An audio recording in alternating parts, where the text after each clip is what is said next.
Saya lahir dengan 8 bersaudara. Ayah saya seorang guru dan ibu saya ibu rumah tangga sejati. Nah, ayah saya memiliki prinsip begini, anak saya harus lebih berhasil dari saya. Salah satu indikator bahwa seorang ayah atau orang tua itu berhasil adalah kalau saya pendidikannya SMA, anak saya harus pendidikannya S1. Kalau saya pendidikannya S1, maka anak saya harus S2 gitu ya. Dan kemudian karena beliau seorang guru, maka beliau tuh menerapkan standar yang tinggi. Anak-anak saya harus ranking di sekolah jenjang SD, SMP maupun SMA dan harus masuk perguruan tinggi negeri. Jadi kalau tidak masuk perguruan tinggi negeri, Bapak tidak mau membiayai. Nah, itu yang juga membentuk need of achievement saya. Saya memiliki need achievement yang tergolong tinggi.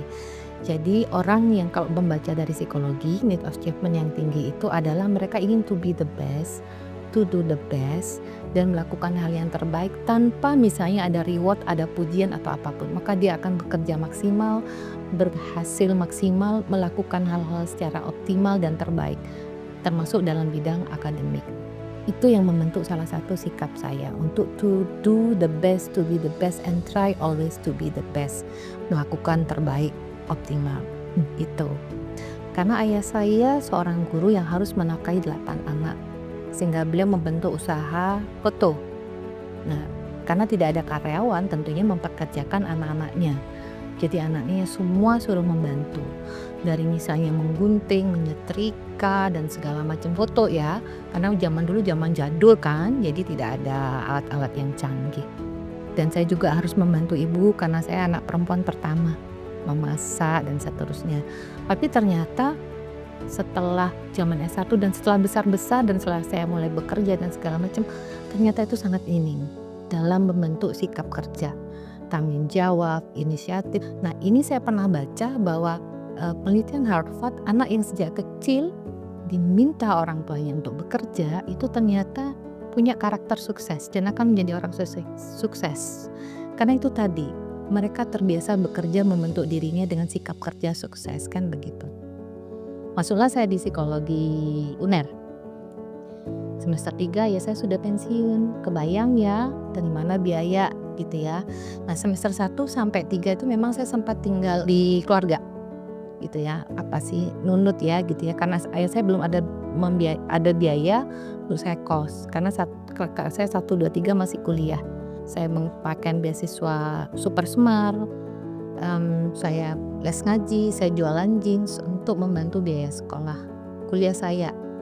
Nah, karena nilai saya sempat drop karena saya sempat tinggal di rumah saudara dan harus merawat nenek saya sampai malam, bangun berapa kali, kuliah nggak konsen, selalu ngantuk gitu ya. Saya harus memperbaiki nilai saya. Nah, tapi tentunya nambah 1 semester nggak ada biaya.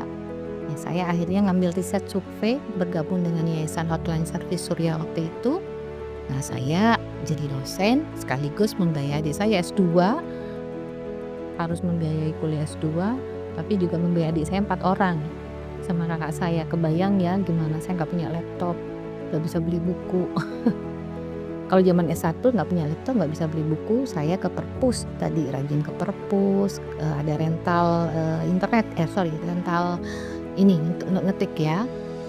Berbagai perjalanan hidup itu sebenarnya lah yang membentuk empati dalam diri saya. Jadi mudah mengerti, memahami, mudah iba, semangat untuk selalu berbuat baik, menolong orang lain begitu ya, dan juga membentuk etos kerja, yaitu to be the best, bekerja optimal, tanpa harus ada pujian, tanpa harus ada apapun, saya tetap ingin bekerja optimal. Begitu ya, bertanggung jawab, inisiatif, proaktif. Jadi berbagai perjalanan hidup, berbagai pola asuh dari orang tua itu membentuk apa yang saya raih sekarang.